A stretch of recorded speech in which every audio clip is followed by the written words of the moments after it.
నమస్తే, welcome to it's TV. నేను మీ అమూల్య. ఈరోజు మనతో పాటు ఉన్నారు ప్రముఖ ఆధ్యాత్మికవేత్త, జ్యోతిష్య పండితులు శ్రీకృష్ణ సుధీ గారు. గురువు గారిని అడిగి మరిన్ని విషయాలు తెలుసుకుందాం. నమస్కారం గురుగారు. నమస్కారం అండి. ఈరోజు మనం అసలు ఇంతవరకు శరన్నవరాత్రుల గురించి విన్నాము, వసంత నవరాత్రుల గురించి కూడా విన్నాము. అసలు శ్యామలాదేవి నవరాత్రుల యొక్క ప్రాముఖ్యత గురించి వివరించగలరా? మామూలుగా శ్యామలాదేవి, అలానే వారాహిదేవి, అలానే లలితా పరమేశ్వరి కానీ, రాజరాజేశ్వరి దేవి కానీ, వీళ్ళ ముగ్గురు మూడు స్వరూపాలు. ఒకళ్ళ మంత్రి, ఒకళ్ళ దండనాయకి. అంటే వాళ్ళు ఉన్న పరిస్థితుల్లో కోత్వాల్ పోలీస్ ఆఫీసర్ కింద చెప్తారు. అలా వారాహిదేవి. మహాసామ్రాజ్ఞి ఎవరు అంటే లలితా పరమేశ్వరి దేవి. అందుకని శరన్నవరాత్రులు ఆమెకు ప్రాధాన్యంగా చేస్తూ ఆమెకు ముందు కోత్వాల్ వరాహి నవరాత్రులు, తర్వాత వచ్చేటువంటిది శ్యామలా నవరాత్రుల కింద చేయటం జరుగుతుంది. శ్యామలాదేవి ఏంటంటే మంత్రిని. ఇక్కడ మనం ఏదైనా పూజ చేసేటప్పుడు లక్ష్యాలు ఉంటాయి పూజలో. మామూలుగా ఏంటి, ఏదైనా అమ్మవారిని ఎందుకు పూజించాలి అంటే సౌఖ్యము, కావాల్సినటువంటి అవసరాలు తీర్చేది తల్లి కాబట్టి ఆమె కోసం చేస్తాం. దాంట్లో ఎలాంటి అవసరాలు అనే దాంట్లో వారాహిదేవికి వచ్చేసరికి రక్షణ ఫస్ట్. అందరికీ కావాల్సింది మనకి గ్రహాల నుంచి కానివ్వండి, ఇలాంటి శత్రువుల నుంచి కానివ్వండి, లేదంటే గ్రహ పీడల నుంచి కానివ్వండి, మిగతా యోగిని శక్తులని, శూలిని శక్తులని, ఇలాంటి శక్తుల నుంచి మనకి దుష్టగ్రహ పీడ, ఇలాంటి పిశాచాది పీడ ఇలాంటివి కలగకుండా కాపాడే శక్తి ఆమెది. అలానే మనం మన జీవితంలో ముందుకు తీసుకువెళ్ళడానికి మనం చేసే కృషికి ప్రతి వ్యక్తి జీవితానికి ఒక స్ట్రాటజీ ఉంటుంది, ఒక ప్లానింగ్ ఉంటుంది. అది ప్లానింగ్ చేసేటువంటి శక్తి శ్యామలాదేవి.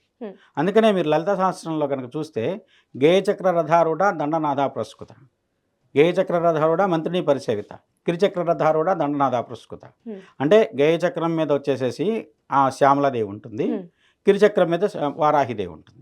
ఈ రెండు అటు ఇటుగా కూర్చోబెట్టుకుని మధ్యలో శ్రీచక్రం మీద లలితా పరమేశ్వరి కానీ, రాజరాజేశ్వరి కానీ ఈ రూపంలో అమ్మవారిని చేస్తుంటాం. అయితే మన శరీరంలో ఇది విశుద్ధి చక్రం అంటాం. అంటే ఇది శారీరకంగా మన ఆలోచనని, మానసిక శరీరం, కాయిక శరీరం అంటాం. మనస్సు ఏదైతే మనకు సూచన చేస్తుందో ఆ పని శరీరం చేయాలి. చేసిందనుకోండి రెండింటికి సమతుల్యత ఉంటుంది. ఆ రెండింటిని కలిపే శక్తి ఇక్కడ ఉండేటువంటి విశుద్ధి చక్రం. దీనికి అధిదేవత శ్యామలాదేవి. అంటే మన వాక్ వైభవం కానివ్వండి, మంచి మాట రావాలి, లేదంటే వాక్కు ఎదుటి వాళ్ళలో ఒక రకమైన ప్రేరేపణ కానివ్వండి, మన కమాండ్ని ఆ వ్యక్తి సానుకూలంగా తీసుకుంటే పని అవుతుంది. దానికి దోహద చేసేటువంటి శక్తి. అలానే మనం మనస్సులో ఏదో ఆలోచించాం, ఆ పని చేయమంటే శరీరం సహకరించి చేయగలగాలి. ఈ చక్రం సరిగా ఉంటే ఆ చక్రానికి సంబంధించినటువంటి అన్ని రకాల లక్షణాలు పరిపూర్ణంగా ఉంటే మీ జీవితం మనం ఏది ఆలోచిస్తే ఆ పని చేయగలుగుతాం. అనుకున్న పనుల్లో చేయగలిగాం అనుకోండి, సంకల్ప సిద్ధి అంటారు కదా. ఫలానా సంకల్పం చేసి ఇల్లు కావాలనుకున్నాడు ఒక ఆయన, వెంటనే నెరవేరింది. ఒక ఆయన వచ్చేసి మంచి వాహనం కావాలనుకున్నాడు, వెంటనే నెరవేరింది. ఆ సంకల్ప సిద్ధి కలిగించేటువంటి శక్తి ఇక్కడ ఉండేటువంటి విశుద్ధి చక్రానికి ఉంటుంది. ఆ చక్రాన్ని నియంత్రించేటువంటి అమ్మవారు వచ్చేసి శ్యామలాదేవి. ఈ అమ్మవారిని 9 రకాలైనటువంటి అర్చనలు, నవవిధ భక్తి అంటారు. ఏ 9 సంఖ్య ఎందుకు ప్రామాణికంగా చెప్పబడుతుందంటే నవగ్రహాలు 9, గర్భస్థ జీవితం 9 నెలలు. అందుకని ఏంటంటే మీకు 9 అనే దాంట్లో పరిపూర్ణత ఉంటుంది. ఆ 9 సంఖ్యతో కనుక చేసినట్లయితే మనం ఒక బీజం అంకురించి అది పిండంగా పెరిగి ఒక జీవిగా బయటపడటానికి 9 రోజులో లేదంటే 9 నెలల్లో లేదంటే 9 సంఖ్యతో సంబంధం ఉంటుంది. అలా 9 రోజులు కనుక ఒక వ్యక్తి ఒకే లక్ష్యంతో శ్యామలాదేవిని అర్చించినట్లయితే ఆ మనస్సులో ఉన్న సంకల్పం కానివ్వండి, కోరిక కానీ ఈడేరుతుంది, నెరవేరుతుంది. అలాంటి శక్తి అనుగ్రహించేటువంటి ఆ యోగం అనేది శ్యామలాదేవి దగ్గర ఉంటుంది. శ్యామలాని రాజశ్యామల అంటాం, రాజమాతంగి అంటాం. అంటే మీరు మామూలుగా కూడా యోగ శాస్త్రంలో విశుద్ధి చక్రం గురించి చెప్తూ ఇది ఐరావతం, వైట్ ఎలిఫెంట్ అని చెప్తారు. అంటే ఏంటంటే ఈ చక్రం అనేది తెల్లగా ఉంటుంది. ఆలోచించాం ఒకటి, ఆ పని అవ్వలేదు, చక్రం రంగు మారిపోతూ ఉంటుంది. అలా మారిపోయినప్పుడు చాలామంది గొంతు సంబంధించినటువంటి సమస్యలు కానివ్వండి, లేదంటే థైరాయిడ్ రిలేటెడ్ సమస్యలు కానివ్వండి, లేకుంటే వచ్చేసి టాన్సిల్స్ రిలేటెడ్ కానివ్వండి, లేదంటే గొంతు వాపు సంబంధించిన సమస్యలు కానివ్వండి, ఈ కంఠసర్పి అంటారు, ఇలాంటి వాటన్నిటికి కూడా ఇది నియంత్రించేటువంటి స్థితి. ఈ చక్రం సరిగా ఉందనుకోండి, ఈ చక్రం సరిగా పనిచేసింది అనుకోండి, అలాంటి ఏ రకమైనటువంటి అనారోగ్యాలు మనకు దరిచారు. ఈ చక్రం ఏదన్నా బాధపడింది, ఎందుకంటే ఇది చాలా విశేషమైనటువంటి, అంటే మన శరీరంలో ఉండి షట్చక్రాలు ఉంటాయి. ఆ షట్చక్రాల్లో మొట్టమొదటి మూలాధారం చక్ర ఒక సర్పం ఒక చుట్టుకొని పాములాగా నిద్రపోతూ ఉంటుంది. అది క్రమంగా ఒక్కొక్క చక్రాన్ని భేదించుకుంటూ ఇక్కడ ఉన్నటువంటి ఆజ్ఞాచక్ర భేదం చేసుకొని కనుక సహస్రారంలో కనుక ఓపెన్ అయితే అది కుండలిని జాగృతమైంది. లేదంటే మన జీవి ఏదైతే సాధించాలో అంతర్గతంగా ఆ మనిషి ఇన్నర్ ట్రావెల్లో ఆ మనిషి డెస్టినేషన్ చేరినట్టు, సక్సీడ్ అయినట్టు. దాంట్లో భాగంగా ఒకటి ఇక్కడ ఉండేట నాభి దగ్గర ఉంటుంది, దాన్ని విష్ణు గ్రంథి అంటాం.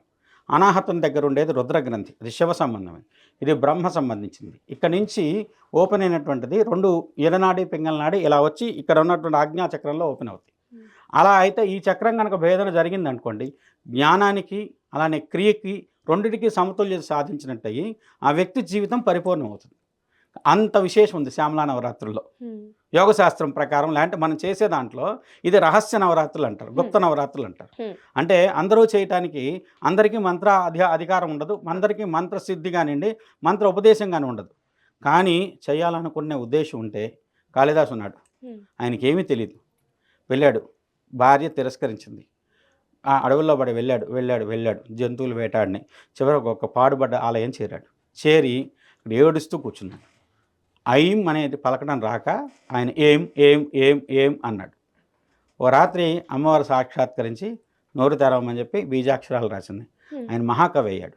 ఏమీ రాని ఒక సొంఠ అలాంటి వాడు, గొర్రెలు కాసుకునేటువంటి కాపరి మహాకవి. ఇవాళ రోజున కాళిదాసు రాసింది కావ్యం ఏదైతే ఉంటుందో మహాకావ్యం కింద మనం చూస్తున్నాం. మేఘ సందేశం కానివ్వండి, రఘువంశం కానివ్వండి, ఇవన్నీ సంస్కృతంలో ప్రాథమికంగా వాళ్ళు చదవాల్సిన పుస్తకాలు. అంత విశేషమైనటువంటి కావ్యాలు రచించగలిగేటువంటి శక్తి ఒక్క రాత్రిలో అమ్మవారు అనుగ్రహించింది. ఆ అనుగ్రహంతోనే వెంటనే శ్యామల దండకం చేశాడు.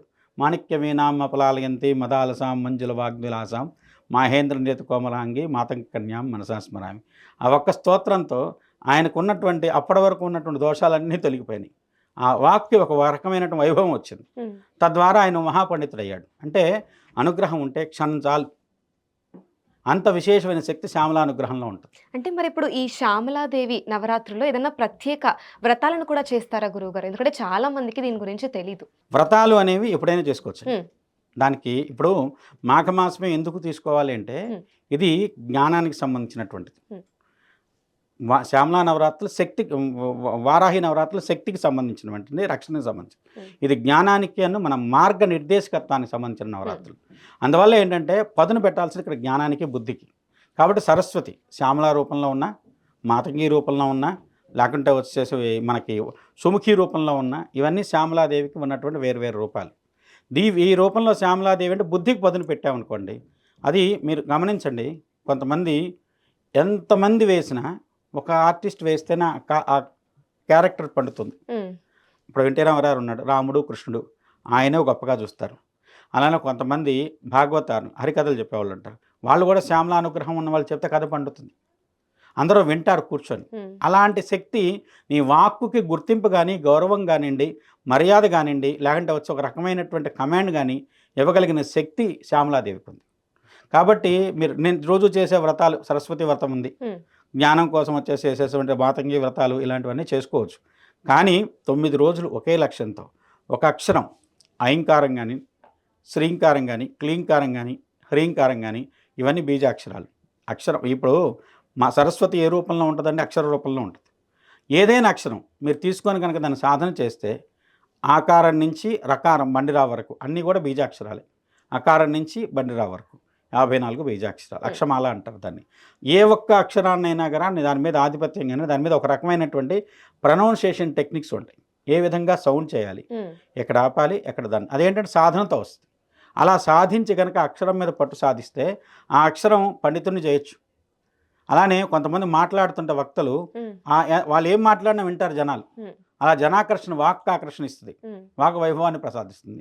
కాబట్టి అలాంటి దానికి శ్యామలా నవరత్నాలు ఉపయోగించుకోవాలి. పూజా విధానం ఎలా ఉంటుందంటారు? పూజా విధానం శ్యామలాదేవిది మామూలుగా అయితే శ్రీ సూక్త విధానంలో అమ్మవారిని పూజ చేయడం, ముందు గణపతిని పూజ చేయమంటారు ఏదైనా సరే చేసేటప్పుడు. ఇక్కడ ఇంకొక సూక్ష్మం ఉందండి. గణపతి శిరస్సు ఏనుగే, మాతంగి అన్నా కూడా ఏనుగే. అంటే మాతంగి రూపంలో అమ్మవారిని అర్చిస్తే ఆమెకి ఏనుగు ముఖం. తంత్రంలో ఇంకొక విశేషం ఉందండి. దీంట్లో శ్యామలా తంత్రంలో శ్యామలాదేవి ఇది వచ్చేసేసి గణపతికి ఒక రకమైనటువంటి రహస్యమైన సంబంధం ఉంటుంది. ఈ రహస్యమైన సంబంధం ఏమిటంటే ఒక రకంగా భార్యాభర్తల సంబంధము చెప్తారు. తంత్రశాస్త్రంలో మాతంగి గురించి చెప్పినప్పుడు. అలా కాకుండా ఈ 2 అంటే మనకు అనుకున్న దాంట్లో ఆటంకాలు తొలగిపోయి మాటకి గౌరవం కానీ సమాజంలో ఒక స్థితి కానీ ఏర్పడతాయి. ఆ రాజశ్యామల కానీ రాజమాతంగి గారు మనకు అనుగ్రహించేది ఉన్నతమైన పదవిని, భోగాన్ని, అదేవిధంగా సమాజంలో గౌరవాన్ని ఇస్తుంది. దీనికి చేసే శ్రీసూక్త విధానంలోనే పూజ చేస్తూ దాంతోపాటు అష్టోత్తరం కానివ్వండి, ఇంకా చేయగలిగితే తెల్లటి పుష్పాలతో సువాసన ఉన్న పుష్పాలు, జాజిపూలు కానివ్వండి, మల్లెపూలు కానివ్వండి, ఇలాంటి వాటితో శ్యామలాదేవిని సహస్రనామంతో అర్చన చేయండి. అసాధ్యమైనటువంటి ఫలితాలు కూడా పొందగలుగుతారు. ఇది పూజా విధానం. అది కూడా రాత్రిపూట చేస్తే మంచిది. ఇంకా బలంగా చేస్తానంటే ప్రత్యేకమైనటువంటి ఒక విధానం ఉంది. శ్యామల మహావిద్య అంటారు. మోదుగు పూలు వినుంటారుగా మీరు. హోలీకి చాలామంది వచ్చేసి రంగుల కోసం కలుపుకొని నీళ్ళల్లో కలిపి రంగుల కోసం చల్లుతుంటారు. అలాంటి మోదుగు పువ్వుని సేకరించి పచ్చిదిన్ని దాన్ని గనక హోమం చేస్తే శ్యామల మహావిద్యతో అన్ని సిద్ధ్యంతి సర్వకార్యాన్ని నాత్రకార్య విచారణ, అది ఏమిటి అనేది అడగకుండా పనిచేసి పెడదట. అంత విశేషమైనటువంటి ఫలితం ఆ ఒక్క హోమంతో ఉంటుంది. అలాంటి వాటికి ఇది అద్భుతమైన ఫలితాలు ఇస్తుంది. ప్రతిదీ కూడా సాయంత్రం సమయం. ఉదయం చేసేది కేవలం సాధన కోసం మంత్ర జపానికి ఉదయం, క్రియాకలాపం అంతా సాయంత్రం పూట విశేషం ఇక్కడ దీనికి, అంటే సూర్యాస్తమైన తర్వాత. అందుకని నవరాత్రులు అంటారు రాత్రి. ఇంకొక విశేషం దీంట్లో భాగంగా 5వ రోజు వసంత పంచమి వస్తుంది శ్యామలా నవరాత్రుల్లో. వసంత పంచమి నాడు ఏమిటంటే అండి, మీరు తెల్లటి గుడ్డ, ఇవాళ వచ్చేసేసి ఈ పొల్యూషన్ ఉన్న ప్రాంతంలో కాకుండా ఒక మంచి ఏమాత్రం పొల్యూషన్ లేని ప్రాంతంలో చంద్రుడిని వెన్నెల్లో ఒక తెల్లటి గుడ్డ ఆరవేస్తే ఉదయానికి పసుపు రంగుకు మారుతుందట. అంటే వసంతం ఆకాశం నుంచి వర్షించే రోజు వసంత పంచమి. అంటే మన శరీరం ఋతుధర్మాల ప్రకారం ఆశ్వేజం, కార్తీకం, మార్గశిరం, పుష్యమం కూడా వేసుకోండి. ఈ 4 నెలలు చలికాలం అవడంతో ఏమవుతుందంటే శరీరం కొంచెం శుష్కిస్తుంది. ఆ శరీరానికి మళ్ళీ జవసత్వాలు పునశ్చైతన్యాన్ని ఇవ్వటం కోసం శ్యామలాదేవి ఉపయోగపడుతుంది. అది మన పురుషార్థాలు 4: ధర్మం, అర్థం, కామం, మోక్షం. దీంట్లో ఏ పురుషార్థ సాధనకైనా దీన్ని వాడుకోవచ్చు. అంటే కామం అనేది ఒక రకంగా అరిషడ్ వర్గాల్లో కూడా ఉంది. మనం ఏదైనా కావాలనుకున్నాం, కోరిక కలిగింది, అదే కామం. అది వాహనం కావచ్చు, గృహం కావచ్చు, లేకుంటే శారీరక సౌఖ్యం కావచ్చు. అది ధర్మబద్ధమైన మార్గంలో కనుక కోరిందైతే తప్పనిసరిగా నెరవేరుతుంది, అమ్మవారు అనుగ్రహిస్తుంది.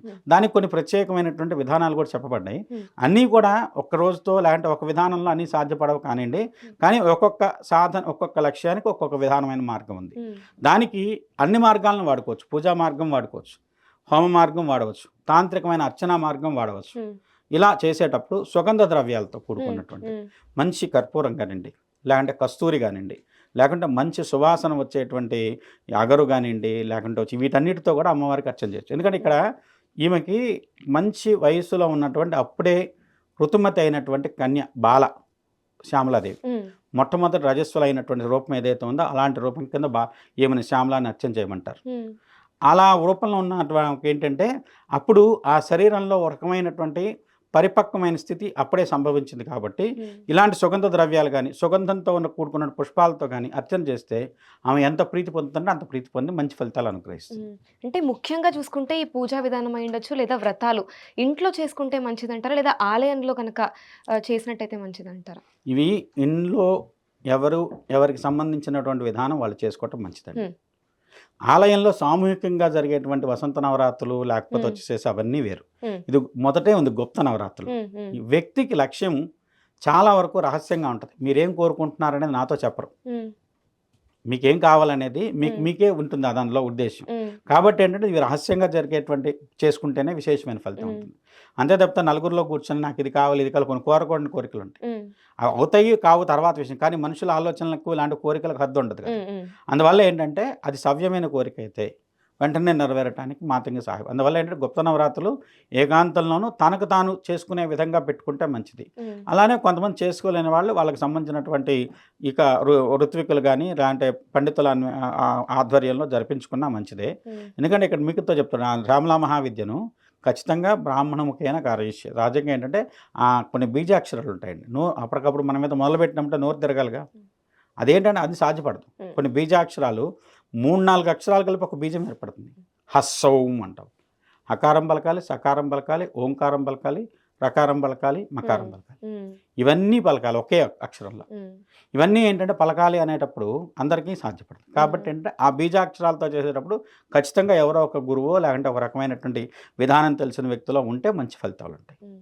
అంటే ఏదైనా ప్రత్యేకమైన ప్రసాదాలు ఏమన్నా ఇవ్వాలంటారా అమ్మవారికి? ముఖ్యంగా శ్యామలాదేవికి నైవేద్యంగా అయితే పెసలతో చేసిన ద్రవ్యం, ఉమ్, పెసరపప్పుతో వండినటువంటి పాయసం కానివ్వండి, ఉమ్, అన్నము పెసరపప్పు కలిపిన పులగం కానివ్వండి, ఉమ్, లేకుంటే పెసర గారెలుగా చేసి కానివ్వండి, ఉమ్, ఇవన్నీ ఆమెకు ప్రీతి. ఉమ్. సహజంగా ఏంటంటే చిన్న వయసులో ఉన్నటువంటి వాళ్ళకి ఏమి ఇష్టం అంటే తీపి పదార్థాలు ఇష్టం. అలాంటి తీపి ఏదైనా ఇవ్వచ్చు నైవేద్యం. ముఖ్యంగా అయితే మటుకు పెసలతో చేసినటువంటి పెసర పిండితో చేసినటువంటివి ఏదైనా సరే శ్యామలాదేవికి అత్యంత ప్రీతిపాత్రమైనవి. ఉమ్, వాటి కనుక నైవేద్యం కనుక సమర్పిస్తే మనకు శరీరకంగా ఒక్కొక్క చక్రం ఒక్కొక్క బలీయమైనటువంటి యోగాన్ని. ఉమ్, ఇప్పుడు మీకు ఈ చక్రానికి గ్రహాల్లో గురుడు కూడా కొంత కారకుడు అవుతాడు ఇబ్బంది పెట్టడానికి.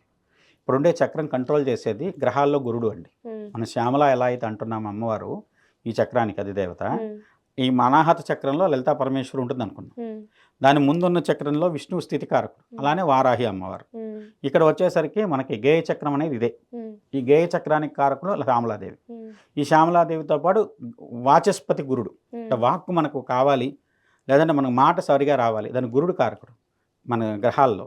అందులో గురుడు కూడా దీన్ని కంట్రోల్ చేస్తాడు. గురుడు కంట్రోలింగ్ ఏదన్నా కొంచెం తప్పుగా ఉన్నప్పుడు దాన్ని సవ్యమైన గతిలోకి తీసుకురావడానికి ప్రత్యేకంగా వచ్చేసి మనం బుధుడికి సంబంధించినటువంటి పెసలతో కూడుకున్నటువంటి ద్రవ్యాన్ని కనుక నైవేద్యంగా పెట్టినట్టయితే ఈ చక్రం సులువు అవుతుంది. ఈ చక్రం సంబంధించినటువంటి దోషాలు పూర్తిగా నిర్మూలించబడి చక్రానికి సంబంధించినటువంటి శక్తి ఇంకొంచెం బలీయం అవుతుంది. ఉమ్.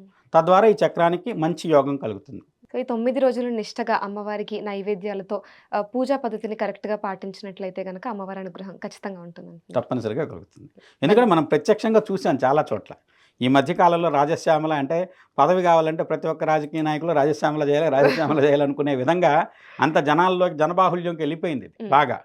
ఇంకొకటి ఏంటంటే దీంట్లో ఎవ్వరు ఏ స్థితిలో ఉన్నప్పటికీ కూడా దీనికంటే మెరుగైన స్థితి లేదంటే దీనికంటే స్థిరమైన యోగం పొందాలి అనుకోవడం తప్పేం లేదు. ఒక వ్యక్తి ఉన్నాడండి, నేను కొంతమందికి చేసినవి చెప్తున్నా. ఒక వ్యక్తికి ఆయనకి మంచి ఒక సాహిత్యపరమైనటువంటి యోగం ఉంది. ఆ వ్యక్తి ఈ చేసిన తర్వాత ఒకటి రెండు సందర్భాలు వాళ్ళ ఇంట్లో ఈ కార్యక్రమం చేసిన తర్వాత ఆ వ్యక్తి దేశ స్థాయిలో ఒక మంచి గుర్తింపు వచ్చింది. అలానే రాజకీయ నాయకులు కొంతమందికి ఎలక్షన్ టైంలో ఇది చేసిన తర్వాత వాళ్ళకి రాజకీయంగా ఉన్నతమైన యోగాలు కలిగినాయి. అంత విశేషమైన యోగం ప్రత్యక్షంగా కనపడుతున్నప్పుడు ఏదో వచ్చేసేసి దీంట్లో ఇంకేదో ఉంది ఇలాంటిది తప్పు, ఇది కరెక్ట్ కాదు, ఇది కాదని మీరు దాని మీద పూర్తి నమ్మకంతో ఆచరిస్తే ఖచ్చితమైన ఫలితం ఇవ్వగలుగుతుంది రాజశ్యామల. కాబట్టి ఆ శ్యామల నవరాత్రులు తద్వినియోగం చేసుకుంటే తప్పనిసరిగా మంచి ఫలితాలు పొందుతారు. ధన్యవాదాలు. నమస్కారం అండి.